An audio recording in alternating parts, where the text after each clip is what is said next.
Emma stood in the middle of the living room with her back pressed tightly against the wall. Her breath was shallow and her fingers trembled as she clutched the phone tighter against her chest. The silence inside the house was unbearable. Every creak of the floorboards above her made her flinch. She didn't know whether the sounds were real or just her mind unraveling under the pressure of fear. The photos had stopped, but her heart still pounded as if they were arriving every second. The sense that someone was in the house never left her. It clung to her skin like cold sweat. She glanced over at the hallway that led to the stairs. The darkness there felt alive, thick and watching, and she couldn't bring herself to take even one step in that direction. Her instincts screamed to leave, to abandon the job and run into the night barefoot if she had to, but something in her heart refused. It was not just about a babysitting gig anymore. It was about Owen, that little boy she had been charged to protect. She couldn't shake the image of him lying asleep in his bed, so vulnerable and unaware of the horror creeping through the walls of his home. She slowly edged her way into the kitchen, keeping her back to the wall and her eyes fixed on every corner. The windows offered no relief. The outside world was too dark, too quiet, and she knew if something waited for her out there, she wouldn't even see it coming. She paused at the kitchen drawer and opened it quietly. Her hands fumbled until they landed on the heavy grip of a flashlight. She clicked it on, and a narrow beam of light sliced through the darkness. It wasn't much, but it was better than nothing. She held it with both hands like a weapon, as if its weak light could somehow fight off whatever presence was tormenting her. She walked back toward the stairs, this time forcing herself to move forward despite her legs shaking underneath her. Her mind replayed every photograph she had received, every angle of the house captured by someone unseen. Each image told her the same thing: someone was watching. Someone who moved through the house without sound. Someone who knew every corner of this place better than she did. She climbed the stairs slowly, one step at a time, with the flashlight trembling in her grip. She reached the top and turned toward Owen's room. His door was closed again. She hadn't closed it. Her heart dropped. She reached for the handle, bracing herself, and pushed it open with one hand while raising the flashlight. The beam fell across the bed. Owen was still there, still asleep, his tiny chest rising and falling gently. Relief crashed over her, but it was short-lived. She stepped into the room and something caught her attention on the floor. She knelt down and picked it up. It was a toy camera, old and dusty, but the kind that used to be used by children, except this one had no battery cover. It had been modified.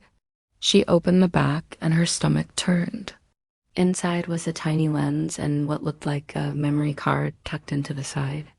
This was no toy. Someone had been using this to spy on Owen. She turned around quickly, scanning the room, and that was when she noticed the small vent near the baseboard. The screws were loose. It looked like it had been opened recently. She knelt again and reached toward it. The flashlight beam flickered, but she caught the glint of something metallic inside. Another camera mounted deep within the duct. Her hand shook as she backed away. This house wasn't just haunted, it was being watched. Every room, every space. Someone had been here long before she arrived. She scooped Owen up in her arms and backed out of the room. He stirred slightly but didn't wake. She carried him down the stairs as quietly as she could and made her way to the front door. She reached for the lock, but it wouldn't turn. She twisted harder. Nothing. It was like the lock had been jammed from the outside. She turned to the side door and tried again. Same thing. The windows were bolted. Every exit was sealed. She wasn't just being watched, she was being trapped. The sound of something falling upstairs made her whip around. A thud, then another. She clutched Owen closer and ran into the back hallway where the laundry room was. She found a closet and opened it. It was just wide enough for her and Owen. She stepped inside and closed the door gently, plunging them into darkness. She pressed her back to the wall and held Owen against her chest, trying to slow her breath to keep quiet. Then she heard it. Footsteps, slow, deliberate, coming down the stairs. Each step creaked under the weight of someone heavy. Emma's entire body tensed. She dared not move. She dared not blink. The footsteps reached the bottom floor and then paused. Silence.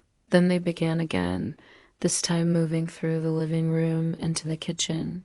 She could hear drawers opening, cabinets being searched. Whoever it was, they weren't just wandering.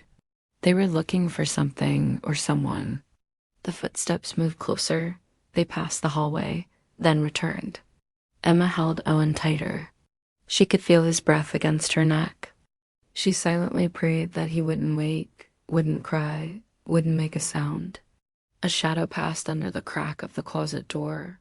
It paused. The person was right outside. The doorknob shifted slightly. Emma stopped breathing.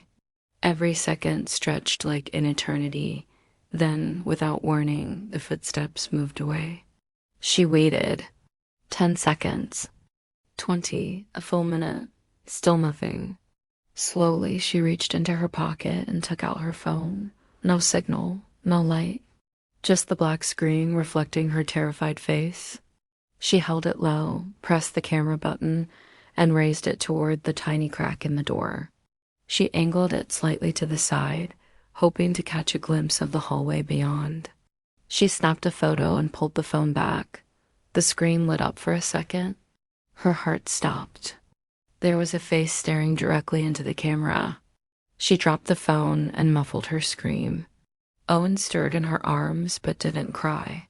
She reached for the flashlight again and gripped it with one hand. If the door opened, she was going to fight. She didn't care who or what it was. She would not let it take him. But the door didn't open. Hours seemed to pass inside that dark space. She didn't dare check the time.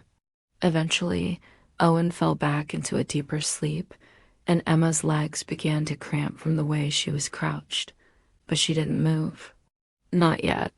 Somewhere far off in the house, she heard the creak of a window opening.